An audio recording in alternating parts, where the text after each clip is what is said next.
Hey, everybody. Thanks for joining us. Ashley, today I'm a little disheartened. How are you feeling about the current state of our situation with looking for resources for our kids?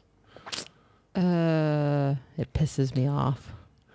It's extremely upsetting for us to look for resources for our kids because there isn't any. We are struggling to find resources to help our son with autism, and our middle son has ADHD, and he has some social issues that we just can't find resources to help these kids.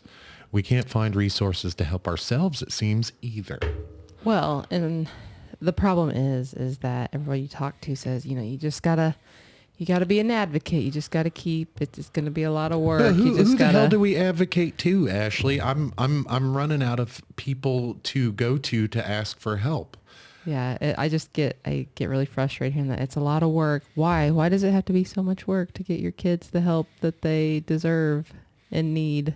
And why isn't that help easily accessible to everyone? Yeah. Why does it have to be a challenge and lots of hoops and red tape that you have to go through?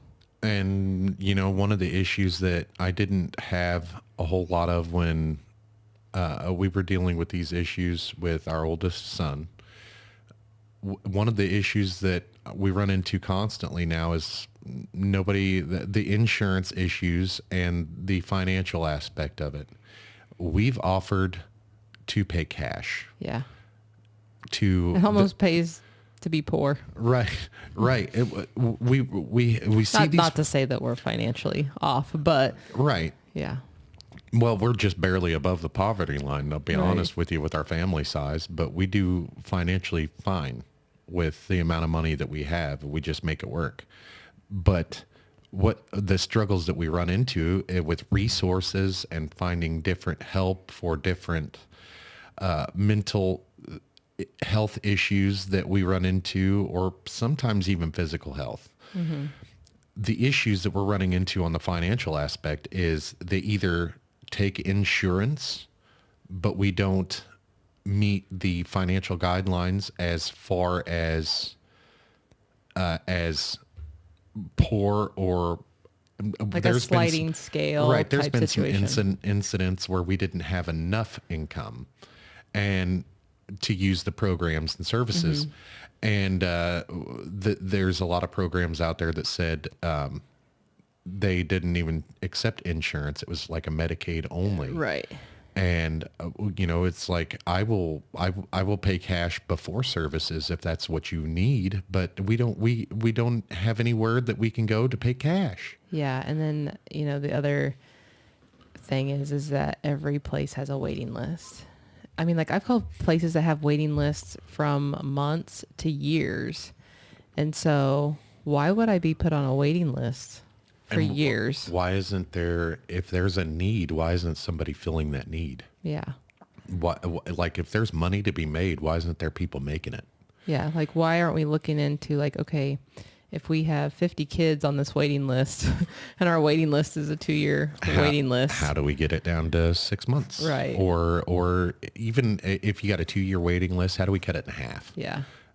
Like nobody's interested in solving those problems. I come across a lot.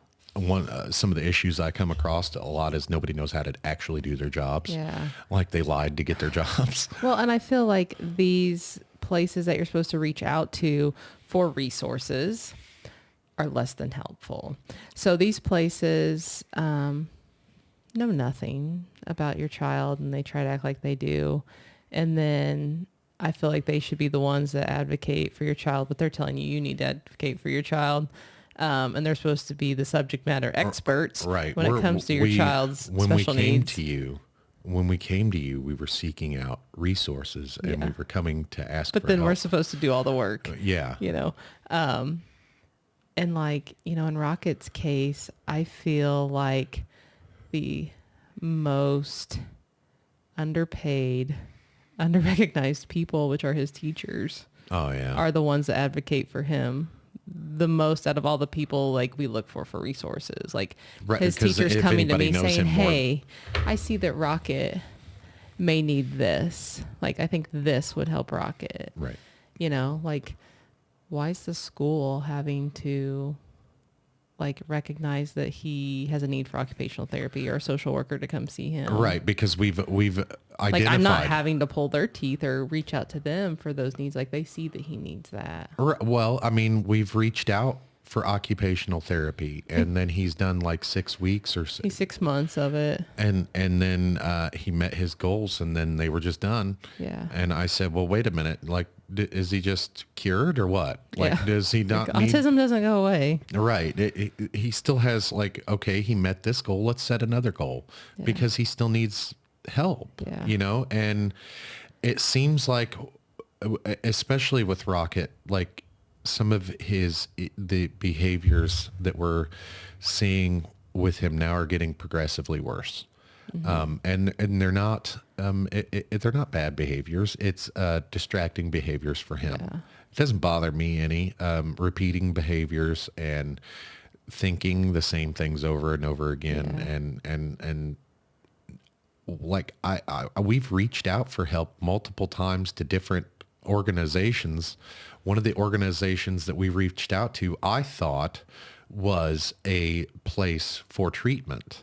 And it turns out that it was just a resource center. Yeah. And then they wanted to meet our child and have a meeting with us and ask us all kinds of questions. And when we're describing Rocket, you know, like, the kid's a little genius, you know, as far as smart. Like, he's really smart. He's really intelligent, but that doesn't mean that he doesn't need behavioral health services. Yeah. Because he is autistic, and there is some impulse control issues that we're having with Rocket, and we're having, some people call it oppositional defiance disorder. With Rocket, I'm not sure that would apply because of his diagnosis. Yeah. But we tell him no, and he does the complete opposite just to have fun. Like, he thinks it's a game. Right. Yeah. Well, and like, you know, meeting with those people, and like, maybe, you know, I don't want to like call anybody out, because maybe there's good qualities if you push those people hard enough. But, you know, I felt like they weren't even listening to us. Like, I felt that since Rocket could speak and he was high functioning, that they were like, oh, these people are crazy. He doesn't need these services. Like, he needs this. Like, they don't know what they're talking about. He needs this, not that. And then when I'm reaching out saying, I want this, I want him to have these services. And it's like, okay, well, okay, are you sure? Like, does your insurance cover this? Okay, yeah, my insurance does cover it. But now I'm finding out that it doesn't matter if my insurance covers it, because a lot of those places don't accept insurance. They accept Medicaid. Right. You know? and they won't take cash either. Or that's funding through, you know, disability, you know, funding or whatever. But I'm like, which I probably won't qualify for that because my insurance does cover it. So like, it's like, I'm damned if I do and damned if I don't. Right. You know? Right. I might as well just go quit my job and live off the government, and I'll get better luck. Yes. And, you know, my kid will get taken care of by the state. Isn't that frustrating though? Like, how, so I would be okay paying cash for services if we had to. Like I said the other day, I would literally pay, like, if I knew that there was guaranteed results for a certain therapy or a certain program that might help Rocket with social issues, or if there's a certain type of counseling that we could get for Sully, and all of those things, I'm willing to pay exorbitant amount of money. I would pay whatever they wanted me to pay, as long as I knew it was going to help. Yeah. I would pay whatever they needed me to pay, and I would pay cash. And like, I'm good for it. Like, you know, on Game of Thrones, a Lannister always pays their debts. Well, and I felt like even when I asked about the autism funding money to pay for projects like that. It's like we've had people. We'll see if you qualify, you know, like that told me right there, like I wasn't going to. And so why even bother? Why pursue it anymore? We've had people ask us about Social Security. Yeah. Like, no, I'm not putting my 4-year-old on Social Security. Like why? Why? He doesn't need it. No. Like, he has a support system. Like, that's not what that's for. Like, our goal in life is to have Rocket being a functioning member of society that isn't going I'm like, to fuck receive Social special Security. treatment. He doesn't need it. Yeah. Because autism, to me, gives him a special ability that not everybody else has the opportunity to get. And I want him to grow up being able to be different and unconventional, as I say, in a conventional world. I want him to be able to be himself, but also be a productive member of society. Mm-hmm. And not all kids on the autism spectrum are able to do that. Some of them can't talk. Some of them are nonverbal. But wouldn't you like to see everyone receive the same amount of care and attention, regardless of how minor or severe their issues are? How many times have we been told that our kids' problems aren't bad enough? Yeah. So what, are we going to wait until they're criminals? Yeah. You know, like we're having a lot of difficulties with our 14-year-old and social issues and behavioral issues that we're trying to get him help. He's seeking out help. Yeah. He's talking to counselors and doctors and being like, I don't know what the hell is going on. I can't focus. Or look, I'm having these thoughts and I want to do these things. And instead of having coping skills to be able to say no, he just does those things and he doesn't understand why, and he needs to work through those things. And we try to teach him as much as possible, but there's only so far that we can go. I don't know everything. I didn't go to school to be a therapist. I mean, did you go to school to learn psychology and all that bullshit just to raise kids? No, but let me tell you what, you don't know how many times I've thought like, okay, I went to school for 7 years and I got a bachelor's of business administration with a human resource concentration, but I'm to the point where I'm ready to go back and get a bachelor's in behavioral and education analysis, and education with right. a minor in psychology or whatever. Just so we I can be take care of my children on my own. Yeah, because like not take care of them, but be able to help them, because depending on other people has not and is not getting us anywhere. In like we talked about it what our second or third episode of the podcast, we said, what's a village? Was that episode 3? Yeah. What's a village? And what I was kind of referring to during that podcast and not having much of a village is because, look, I got a few phone calls from different people after that podcast. Oh, you can count on me. And one of them was my brother, Joe. And I appreciate that. I know that I can call Joe anytime I need him, but he has a full-time job. His wife has a full-time job. They don't have the time to necessarily take to help us in the way that we need. We don't like, do you think my brother would be a good therapist? I mean, maybe a good listener. Yeah, he is a good listener. We talk all the time. So, I mean, like we were just talking today about how we talk all the time. Yeah. And it's not that I don't think that we have a support system. We do. We can call people if we absolutely needed them. But we don't have anybody to depend on for the help that we do need. I don't need parenting help. Really, I don't. I've got it. I need mental health and physical health, medical health help. Like I have a difficult time seeing medical doctors. Yeah. Without having to wait 6 months for your appointment. And then in my experience, which, I don't go to the doctor very often unless I'm sick or my yearly checkup, which I'm horrible about. But what keeps happening to me is like that 6-month appointment will come up and then they'll be like, oh, we need to reschedule because your doctor's out of town. And I'm like, are you freaking kidding me? Like, I just waited 6 months for this appointment. Right. And I had a kind of a gripe that like when I go in to see the doctor, they don't listen.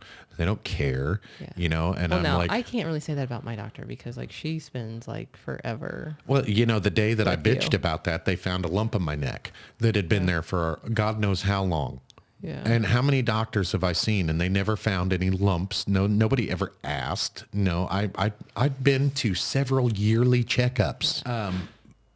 How long had that lump been there in my neck? And the whole point of the conversation I was having with that doctor was like, look, every time I come in here to see you guys are rushing me out the damn door and like don't in and care out. why I'm here, and like, I'm only here right now because it's a free yearly checkup, and give me a yearly checkup. Like, I come in here every year and you guys tell me, okay, you have high cholesterol. What are we going to do about that? Because my diet, controlling my diet is not 100% working, Yeah. obviously. And it's not my bad cholesterol. It's your good cholesterol. It's my good cholesterol. My bad cholesterol isn't too high. It's my good cholesterol isn't high enough. Yeah, it's low. And so diet and exercise is one of those things that can help control that, but it's not doing everything. And what are we going to wait until I have a heart attack or a stroke to maybe try a medication or maybe see? The doctor isn't interested in helping. That's basically the bottom line. Is they're just there, and I pay my $20. They listen to me yak for a couple minutes. Then they try to put me on a head med and send me on down the road. And I think too, like sometimes it's not their fault as well, because like they got a heavy caseload. Are just booked. Like they're there 8 hours and they see 45 patients in 8 hours. So how long can they spend with them? Recently went and saw your doctor though. And when she came in, she said, how are you doing? And I was like, well, I could be better. I've been here for an hour. And she had just come in. And in the exam room waiting. And she came in and kind of explained, hey, I'm sorry. There's some stuff going on here that's been going on. Like, we've been short doctors for about a year now and blah, blah, blah. But she didn't rush me out the door. She sat there and talked to me. And as a matter of fact, we got personal in our discussion. And she told me she was proud of me. And she remembered like our family history. And like, I hadn't seen that lady in like 2 years. And you know what she will ask me about when I go see her? What? Because she knows Rocket has autism, because I've talked to her about it. And she said, that must be stressful. And do you know that there's resources out there? Yeah, no, where are they? And she told me to reach out to the one place that I've reached out to. And we thought a couple weeks ago, we were planning this podcast for, hell, we've been planning this podcast, but this particular podcast for about a year. And we've only been doing the podcast for a little over 2 months now. And so we've been planning this podcast. I wanted to talk to you guys about this. I wanted to talk to everyone about this because I feel like it's not just a problem that's here. It's a problem that's all over the United States. And I'm just going to say it right now. Like if you're listening to this episode and you yourself or somebody that is an ABA therapist and they can see my little Rocket on a weekly basis or twice a week or whatever for now, cash. What does ABA stand for? It is Applied Behavior Analysis. And so we're not talking about behavior analysis therapy. And so it's basically, it's not torture. It's not like behavioral modification or anything like that. It's just like teaching how to cope with. So if you have an autistic child that, like, say they have an issue with like getting up like multiple times, like they can't sit still, like they're constantly getting up in a setting where they have to sit still, like you like, I know a lot, like I've read a lot about ABA therapists doing like more of a reward system for that. Like if they can sit there for 5 minutes, like they get a reward, right? So just kind of teaching those behaviors that help them in society. I mean, unfortunately, we have to mold autistic individuals around society norms, But do we? Is that really what ABA is, or is it kind of giving them the tools to well, just like, talking with Rachel, and she's saying like her nephew's like teaching them how to like coping skills to, like, when they're stressed out, like to sit down and breathe, like take a breath. Right. No, I can't. So I can't. things It like that. destroys me to see little Rocket so anxious that he freaks out in stores and stuff. Like I see that at home and it just tears me up. But out in public, people stare at him, and I'm like, guys, there's nothing wrong with him. I'm sure you felt the same way too. I'm sure you've had anxiety and stuff, man. He's not dealing with it the same way you are. So we really like our big thing, our challenge is we really want Rocket into ABA therapy. And so if you are an ABA therapist or you know an ABA therapist and they will accept private insurance or cash or whatever, like we'll link please our Facebook in the description, information. and we'll also I'm planning on also putting up our email on YouTube so people can get a hold of us.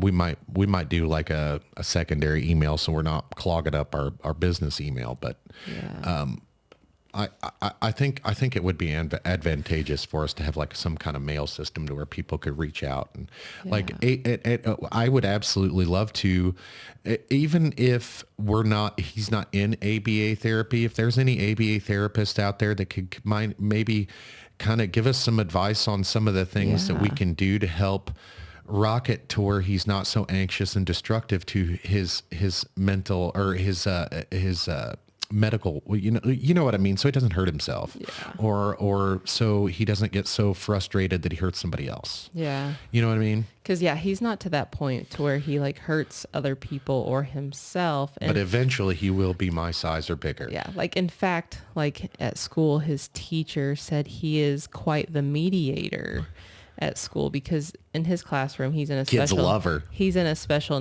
needs, well, not special needs classroom, but the other kids in his class have IEPs, and so a lot of it's speech and language or things like that. And so there's some other autistic. I've always said for a long time that kid's got a high emotional intelligence. Yeah, and so he's got a couple good friends in his class that also have autism and have those behaviors where when they do get frustrated, they do lash out at each other. And Rocket's the mediator in between them. That's like, hey, that's not safe. So he's been telling us all the time, that's not safe, And it's kind of funny because the cat.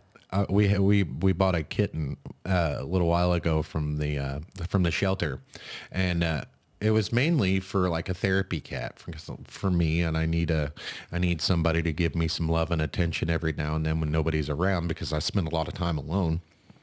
But not only that, but for Rocket and being all around small little animals, kind of a therapy type thing. That him and that cat chase each other around all day long. The cat's like 3-4 months old, and him and Rocket get into sparring matches, and it doesn't hurt Rocket. Like he gets scratched sometimes. It doesn't hurt Rocket, but it kind of upsets me to see the scratches. But at the same time, he it's got like him good on both cheeks. Like he was asking for it though. Yeah. He was up in the cat's face like, and kind of wanting to play with him and everything, and get like he thinks it's funny when the cat kind of plays with him rough like that. So I mean, they chase each other around, and I think it's the greatest. Yeah. But that's one of those things you tell him is you're big and he's small, and you have to not squeeze the cat. Because I've been telling him, because since he tells us things aren't safe, I'm like, no, don't squeeze his head. That's not safe. Right. So eventually the kid will be my size or bigger. And I mean, he's huge for a 4-year-old. I mean, he's really tall and, skinny, not really skinny, but he's got long limbs. Yeah. And long fingers. Yeah. But, he will eventually be bigger, and he does get so frustrated that he covers up his head, or, he, jumps out of your arms sometimes when you're like, when he used to do that when he was little. He'd try to wiggle free, and if you're not ready for it, you could drop him. Sometimes he'll go like, I don't know, like sometimes he gets frustrated and he'll bite the furniture or bite the table, but sometimes he does that when he's happy too. So right, yeah, I don't really know what to do about the biting the furniture and stuff, because it's like, and one aspect, he's not really hurting himself, and he's But he's tearing the shit out of a lot of stuff. And it's like, Yeah. like he's not a dog. How do you teach him not to do that without being mean to him? Like, and like, how do you redirect him? And we have Chewies, and like, he'll have the Chewy in his hand and be biting the cherry sitting on.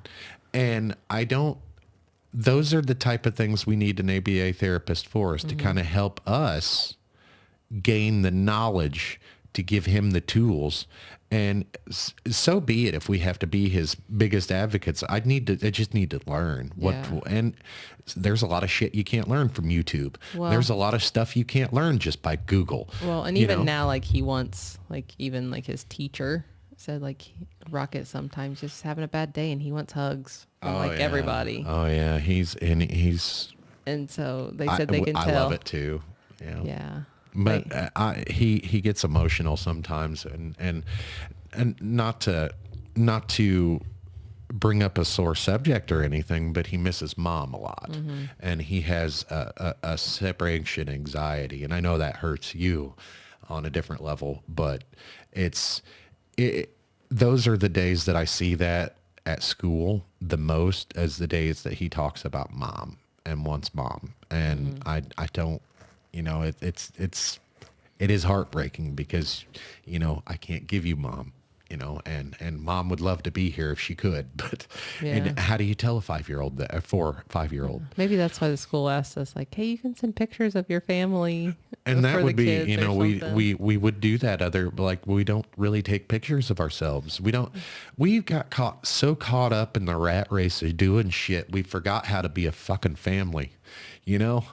And that hurts on a whole different level. Cause when I was a kid, my parents had cameras, like my grandma had cameras, and my aunt and uncle, everybody was taking pictures all the time. Now we got these damn cell phones in our hands, and we have cameras in our pockets, and neither you or I use them. Yeah. I mean, like, the last actual professional family picture we had besides Universal Studios was when Sully was 3 months old. Yeah, it's 14 years ago, and Caleb was 5 and Ashlyn was 6. Yeah. So, It was the goofiest pictures ever. But we got them done professional. We don't have to get professional pictures done. We just don't. Yeah. Next year we're doing Christmas pajama pictures. We should just do it. We should do. You know what? I've got an idea, and comment and what you guys think about this. But I think I'm going to send out some Christmas cards in July. That's awesome. What do you think? Yeah. Like, get some Christmas happy holidays and just send them to everybody in July. Yeah. I think that'd be freaking great. And that's a bearded bad dad hallmark. I do weird shit just to make people laugh. Yeah. Like I found a website that you could send people potatoes. With their picture. I'm going to get my picture on a potato and send them to people. But, back to that ABA therapy thing, like, we need the tools to kind of redirect him on how not to do that stuff. Like, we got bites out of our blinds. I've made jokes about that on the podcast. Like, bite the blinds, Daddy? No, don't bite the blinds. You want to bite the blinds? No, I don't want to bite the blinds. Yeah. We'll look and turn around and he'll be like chewing on the sponge, like out of the sink, like now, biting it. That I think could be a texture type thing. Yeah. Like, well, I think a big part of it is textures, Right. So, I mean, like the dentist said, nothing's wrong with his teeth. I've literally seen that kid licking windows. Yeah. So, I mean, it's stuff that, like, I don't mind if you want to lick a window, go ahead and lick a window. But other motherfuckers might be looking at you and being like, what the hell is that guy doing? He just right now, taste. Right now he's 4, almost 5, and people would look at him like, those parents need to get him under control. But think of, like, when he's 19, 20 years old. Do you really want to see kids out there licking windows? Well, like I told you about, like, we were standing in line and he was like filling the lady's pants, like, but he was like rubbing her butt because, like, the texture of her pants. And but I was thank like, goodness I'm so you were sorry. at school, and their child had some of the same issues that Rocket has. And she was like, no, it's fine. I was like, textures he just has a thing with textures. And she was like, oh, well, feel this. And she was having him fill the car seat. I got to tell a quick, cute story about textures and Rocket. When we went on vacation to Universal Studios, anytime that we walked on a new on a new texture on the ground, he had to bend over and touch the ground. Anytime the ground was wet, he had to go feel it with his hands. Yeah, he had to hang out of the stroller and feel the ground. And he still does that. Yeah, sometimes. and even when he's holding your hand walking, and if he sees something like in the middle of a crosswalk, even he'll stop and reach down to touch it. And I know, like, when he does that stuff, people kind of look at it and know what's going on. But you like, I have some mental health issues myself, but I would look at somebody my age, look in a window, and I would know that that's an issue, but that doesn't mean we want them licking windows. Like, that's not sanitary by any means. Or well, and like his thing, recently is like he wants to touch people's cars, and like I've explained to him, like, no, we don't touch people's cars. And so when we get out of the car, he'll be like, don't touch people's cars. And like he'll still like, Mommy, I touched the car. I'll be like, no. And he'll be like, okay, don't touch people's cars. He's like, I touched a tire. I was like, no, we don't touch people's cars.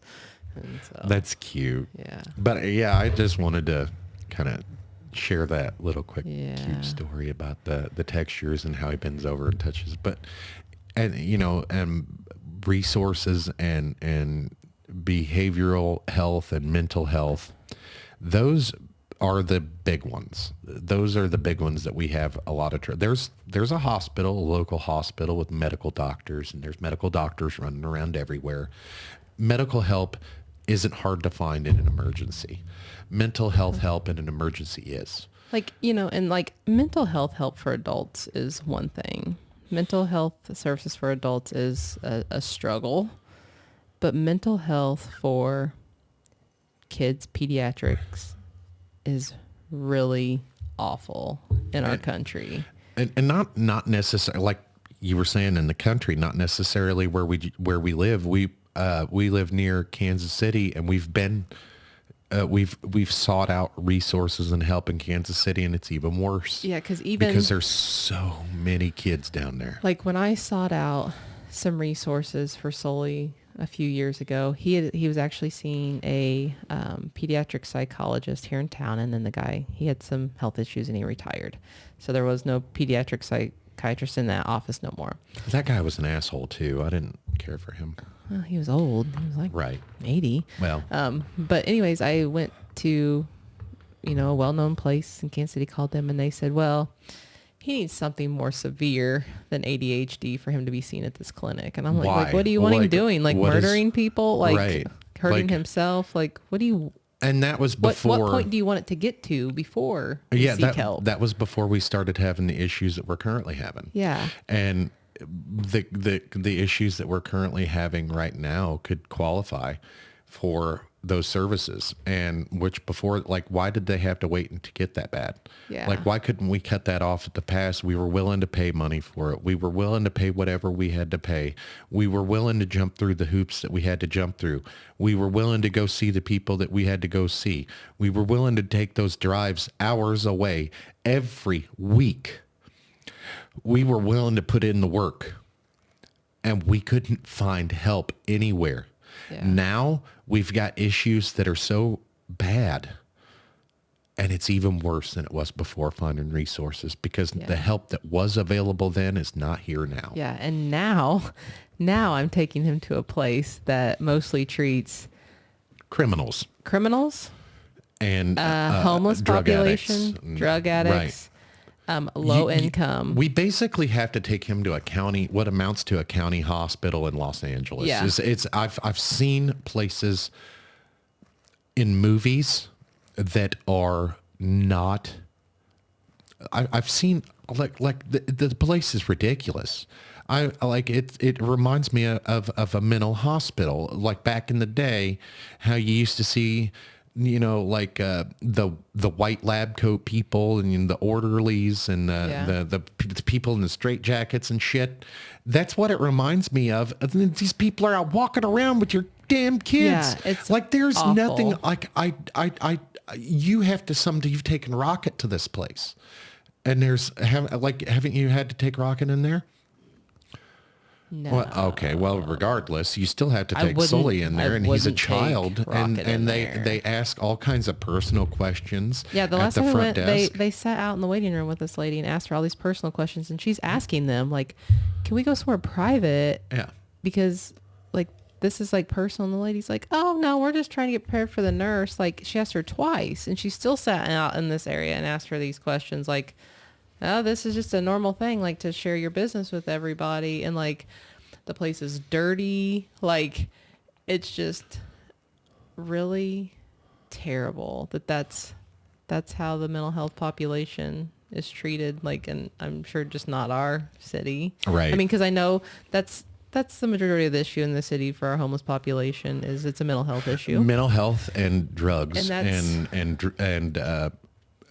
drug issues mental health issues disguised as drug issues. And then like we go there for our appointment and say it starts at 10 o'clock.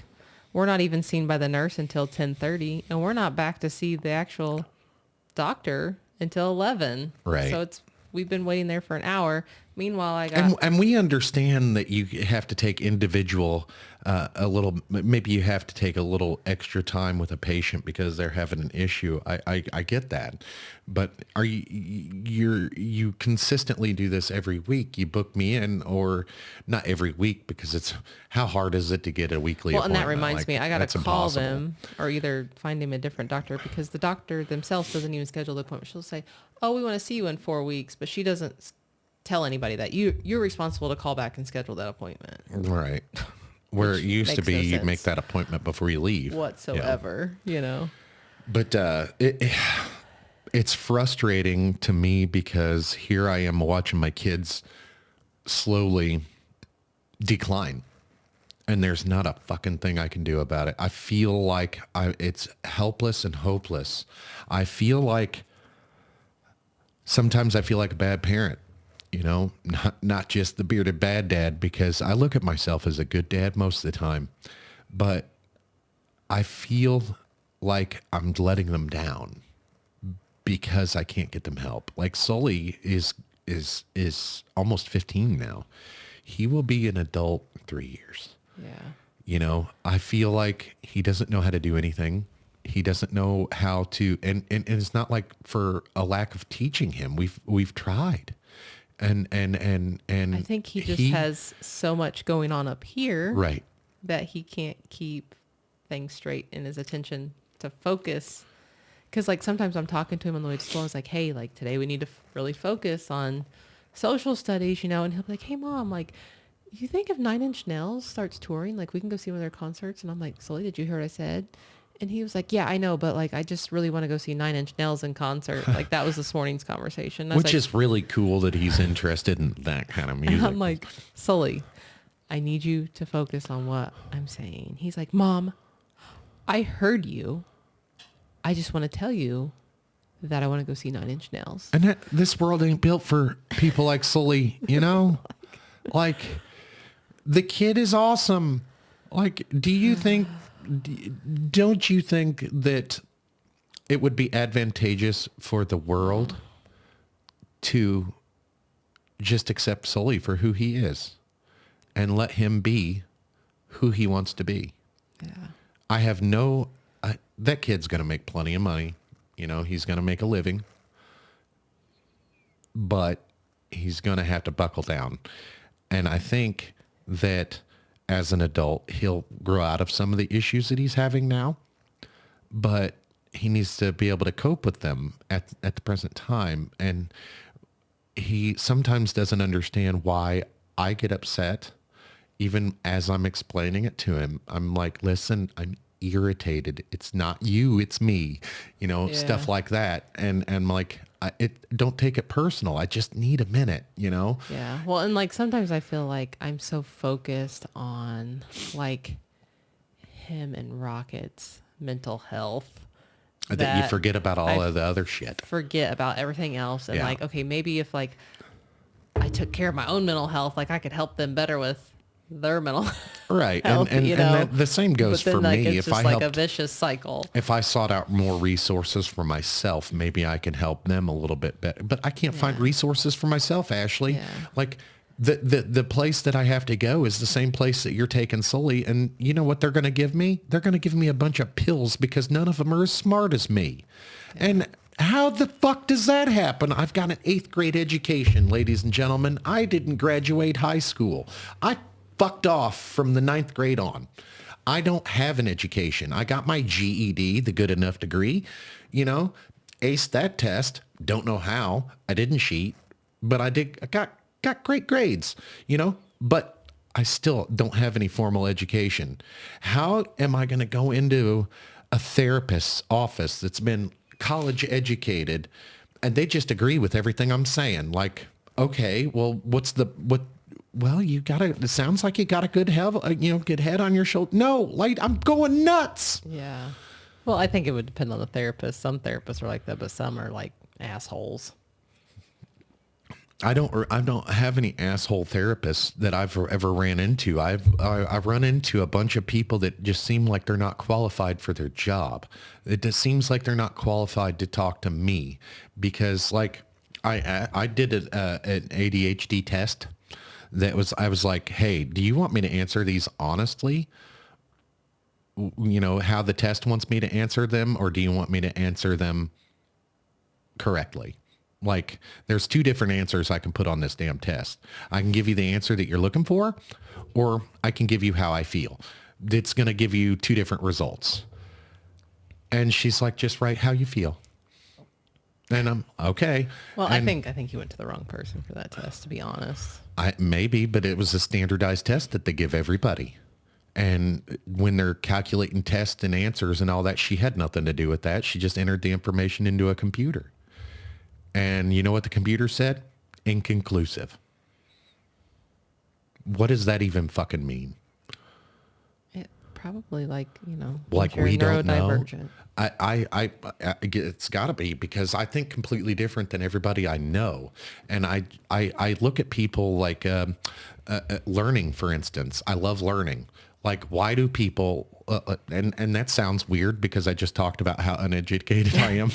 But I love learning. Just I do, just not the way they want me to learn. Like, I can't, give me a fucking test, I'm going to fail it on purpose just so I don't have to fucking do it.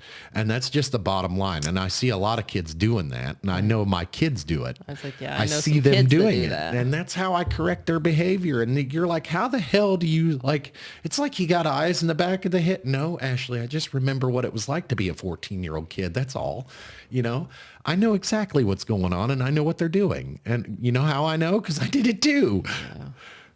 And it's not like, I love learning. I really do. And when people become adults, for whatever reason, they stop learning. Like, you quit going to school, so you're not interested in learning shit. That's like, I watch World War II. I think it's just because I went for so long and I got burnt out. Well, here I am watching World War II documentaries and you're like, how do you watch this shit? And I'm like, it's interesting. They're talking about all kinds of stuff. It's in black and white. Well, so? I mean, put on some Gone with the Wind and I'll watch it in black and white, but I'm pretty sure it was in color. It may have been. I don't know. I've never seen it. But anyway, I'm just, we wanted to talk to you guys about the struggles that we're having with finding resources. Reach out to us, comment on the YouTube. There's a Q&A section on Spotify. Leave us a comment and let us know how you guys feel. Are you guys finding resources? And if you are, hey, can you drop us some links and stuff to help us out? Well, and now, like, I understand why a lot of parents now of autistic children quit their jobs and stay home to homeschool their children. Oh, I'm telling you. To teach them on their own because there is a lack of resources. I couldn't leave Rocket at a daycare. Could you? No. No. Like, so Rocket's really cool, and he's too cool for school. He'd be the, He's like the boss baby. Yeah, yeah. I know. But for real, like he's treated like he has his own personal jungle gym here. Like he does whatever he wants. It's within reason, folks. He's safe. Yeah. He like sometimes he climbs up on top of the couch, and I don't tell him, don't jump on the couch, and we're just having fun, we'll run from one room to the other and, hop up in the bed and play around and wrestle or, like we chase each other around we just have fun. I don't limit him to how much fun he can have in a day, and I manage some of his stuff with screen time. I'm that kind of parent. So with, he has a tablet. It's like a learning tablet and he has it all the time. But, a lot of times he doesn't even watch it. He likes to have it with him all the time. And he doesn't even, sometimes it's not even on, but when it is, he's just got it. He's not even paying attention to it. It's like, and he does that shit with my TV too. He turned my TV, like now he knows how to work everything in the house and he's taught himself at 4 years old how to operate remotes, how to work YouTube and stuff like that. He's taught himself that. Yeah. And so he'll have my TV or our TV on YouTube, and then he'll have a game playing on his tablet. Meanwhile, he's nowhere to be found. He's off playing with the cat somewhere. Or then yesterday he was out here with this TV on Miss Rachel. Yeah. So he had all three of them going on something, and he wasn't eating popcorn. He was eating popcorn out here watching Miss Rachel for 5 minutes, and then it was off doing something else. Listen, give us a comment and let us know how if you're finding resources, where are you finding them? What's your experience, and good or bad? And if you're not having any luck finding any resources, hey, let's network. Maybe we can find resources together. Yeah, or maybe there's like a local. We live in Northwest Missouri. We're willing to drive a couple hours for help if we have to. We're willing to do all that. Yeah. We're not unreasonable people. We're not asking for people to come to us, and that's what's so difficult about hearing no over and over and over again, or we can't help you. Mm-hmm. It's because we're willing to put in the footwork to do what we need to do. Like we're willing to pay, we're willing to go to all the visits, we're willing to take off work, and I don't have a job, but we're willing to do the things. We're willing to do all the things that we need to do. It's just none of that shit is available. And if it is available, it's not available to us because we're either poor or we're not poor enough, or we have too much income, or not enough income in some cases, or we don't have the right type of insurance, or like we don't accept insurance because we're Medicaid only. That's what it's like living in a damn welfare state. Yeah. And it feels like, is the government trying to control us with Well, and it's Medicaid? almost like it's backward, because it used to be like if you had Medicaid, you didn't receive, you received shitty services if you had Medicaid. And now it's like, if you have Medicaid, like you're the patients we want. Except for that you can do both.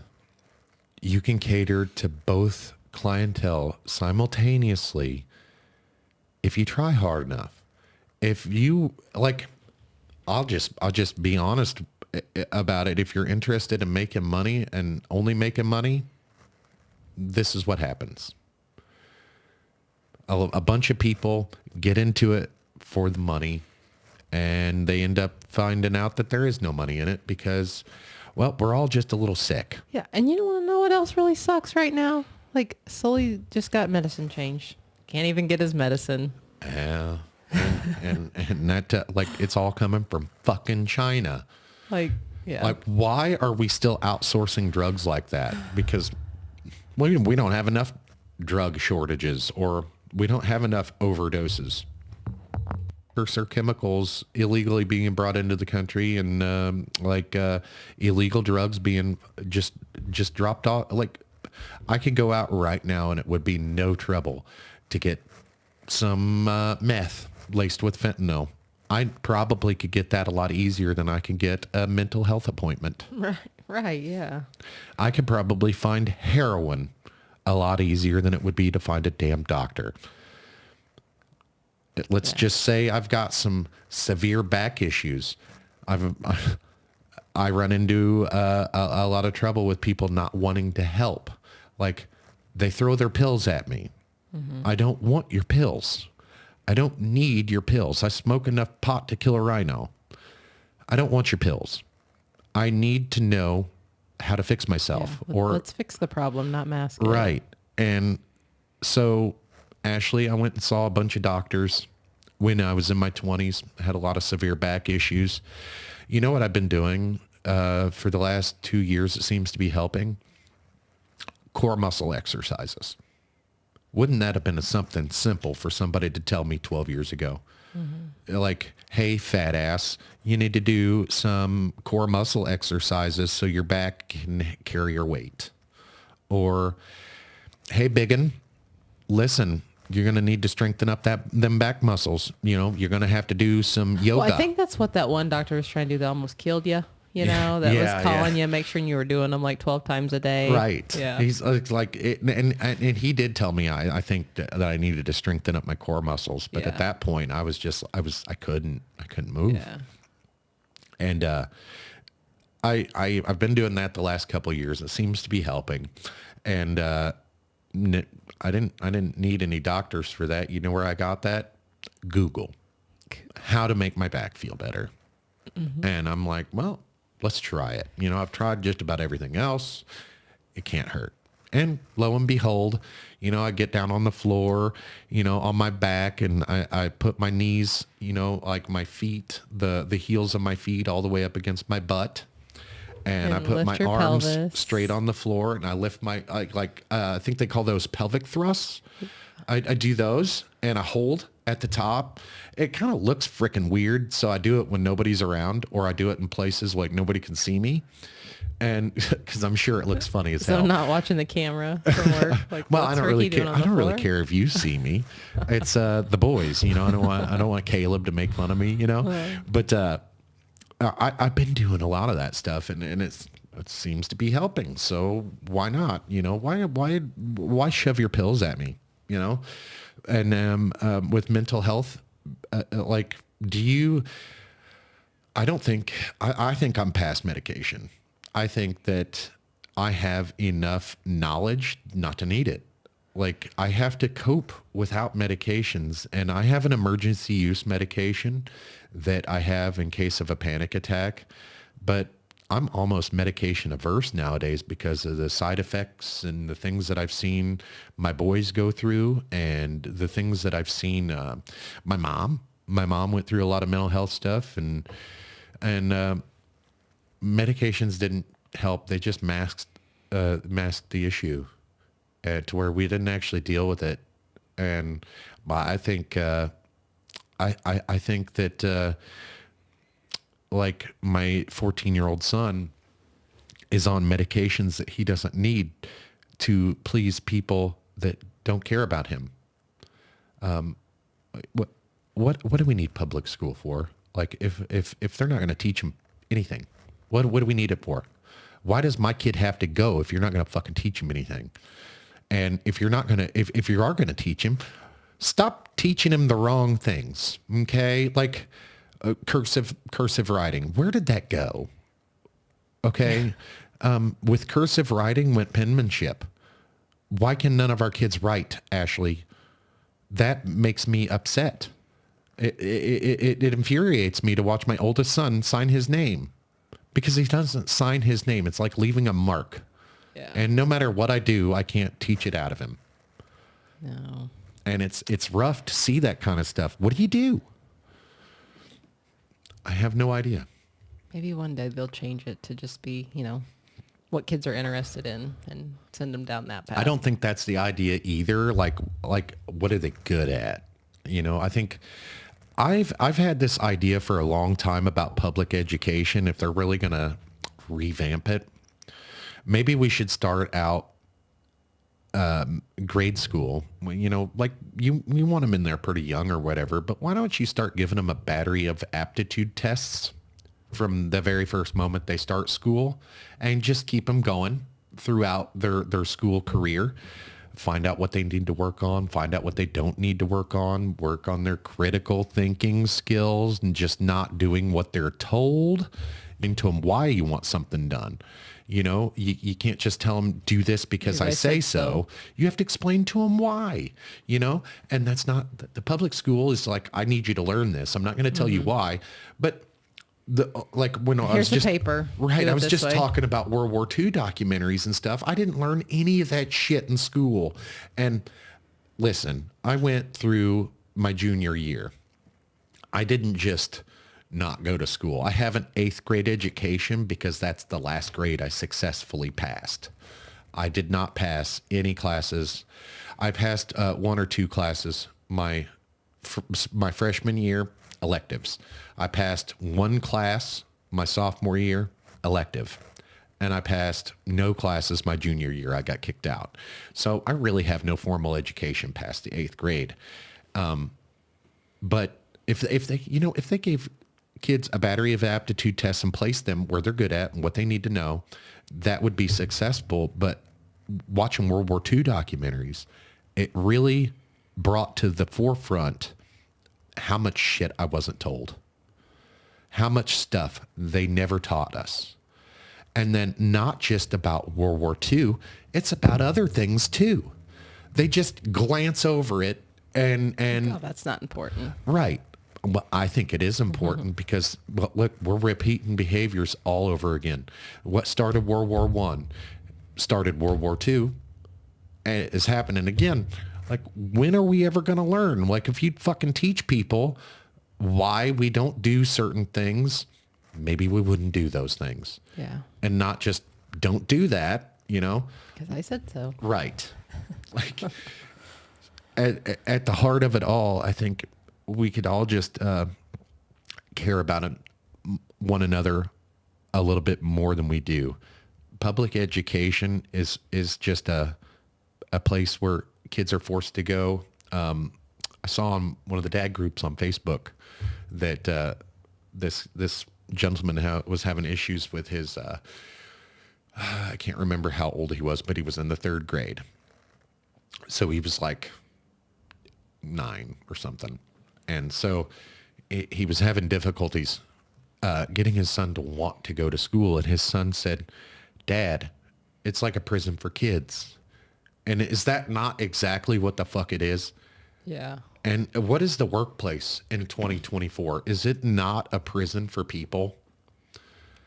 That's what the workforce seems to be. And like, if I become an employer of people, like I own a business, but I'm the only, we're the only employees. If we ever get like employees, I want to make sure to treat them right. I want to make sure to share the success with the people that got me the success. I don't want to be greedy. I don't want to be using them. And I want them to be happy too. Because you know what? Happy people are productive. Yeah. Happy people are productive. I believe in that. And, there's all this bullshit talk of, oh, if you enjoy what you do, you'll never work a day in your life. That's baloney. That is baloney. I like, I like food, right? I like cooking. I couldn't do that for a job. It's at that point, it's still a job. Yeah. And I want to do stuff that I enjoy like I wouldn't want to do that for money, like this podcast right here. I hope to make it, I hope to monetize at some point, but I've always said that I was probably going to use this as just like a hobby or whatever, but if it makes money, great. I'm not going to look at it as a job. Yeah. But at the same time, I might. You never know. But I'm going to be working for myself, and that's a big difference. Making money for myself. I saw a lot of people in the construction industry really kind of taking over and working for themselves. After a while, it kind of bit them in the ass because now everybody works for themselves and can't get any jobs because people like me won't hire them. I need somebody that's insured, that's got a reputation, like that's not going to just show up and one day work half the day and then not show up for 3 more days. I need somebody that's got a name. So they treat me well. And if they don't, well, I've got recourse. I can't just trust people to have my finances in my house and, but, back to the mental health struggles and finding resources. It's bullshit and it's bad for you. I don't know what to do. I'm at a loss for words sometimes because we keep having issues and our issues seems to be sometimes spiraling out of control, and it doesn't matter how much we beg, how much we plead, how much we try, how much we do. We can't get help. Yeah. And like, especially if you call, like in my case, I called the same clinic 2 months apart and I got different answers on mental health help for Sully. And it was, 2 months ago I called and they said, nope, couldn't help him. Called yesterday and, oh yeah, just need a referral from his doctor. yeah. And then you get that referral and it's like, first of all, why do you need the referral from the damn doctor? Yeah. Like why? If it's an insurance requirement, why isn't it an insurance requirement? It would be helpful to know that kind of stuff instead of just blindly following orders. Yeah. Like, get your shit together. Like, know how to do your job. Right. Like that's one of the questions. You're dealing with people that have mental health issues. Know how to do your job. Right. Well, like that's kind of like empathy and sympathy kind of thing. Like put yourself in their shoes. And I do that quite a bit when I'm dealing with other people. And like my brother had mentioned, I'm neutral like Switzerland. One of the things that helps me do that is empathy. I empathize with a person because I can see myself in that situation. Well, how would I, I'd probably be bad too, or I would be upset and I'd be screaming, and like, can we not like de-escalation? Like we don't see a whole lot of people de-escalating nowadays. They're just wanting to escalate or like not deal with you. And it's like, okay, so you're going to fill up our jails full of pissed off people because you don't want to do your job. It's saddening and maddening and hurts. And I don't know what to do. I'm at a loss. So if you guys could give us some help, if you guys got resources that you guys trust, let us know. Or if you're having difficulties finding resources, reach out, put that comment on there. I want to talk. I want to get together again in a couple days and talk again. You and I about this same subject, but I'm going to see if, and obviously we're not going to make the whole show about this, but I want to carve out a little piece of our next show and talk about what resources that we've come up with. And see if we got any comments. And we'll talk about the comments that we got and stuff like that. And this is a way that we're trying to reach out and maybe find some more resources or networking or at the very least some people that have the same struggles as us. Hey, reach out to us, man. I don't have anything to do, I'm a stay-at-home dad, and I have we like reading the comments. Yeah, whether they're good or bad. We have time to on a Thursday, if we need to take our son to an appointment, we have the time to take that 3-hour drive if we have to, But that's the thing. We can't even find resources out of state. I can't like, and if we found resources, you live too far away, we can't help you. Right. Yeah. And I'm like, well, what happened? You remember back in the day, you'd hear stories about people with a heart condition flying out and living in Minnesota, for instance, from Texas, because these people have the world's best. We would do that for our son with autism. If there was a place out in California that specialized in autism, if we could get some type of funding to help us, like if insurance covered it, or like if I can't just fly out to California pay cash for services and then fly. I just can't do it. I can't financially do it. I would love to. I know there's probably places out there that I could fly out and visit or whatever, but I'm not a millionaire. Yeah. But it would be worth a trip if it could be like a weekend workshop, teach mom and dad how to redirect or, you know what I mean? Stuff like that. How much money would you sink into shit like that? Yeah. It'd be well worth it. Like, and I don't know, we treat it like a vacation because on stuff like that, we went to a graduation in Tennessee. We treated that like a vacation. Mm-hmm. My sister got married in Tennessee, and she had some stuff that she needed done. And I was like, sorry, sis, I'm on vacation. Yeah. And so like we do stuff like that. If there's a will, there's a way, and we'll try to kind of do what we can. And even if we can't make it, we'd still like to hear about it. We'd like to hear about your guys' experience, and good or bad, let us know. Maybe we could talk. Yeah. But I'd like to get together next week, and we'll discuss this a little bit and see what we come up with in the next few days. Okay. All right. Bye. Bye.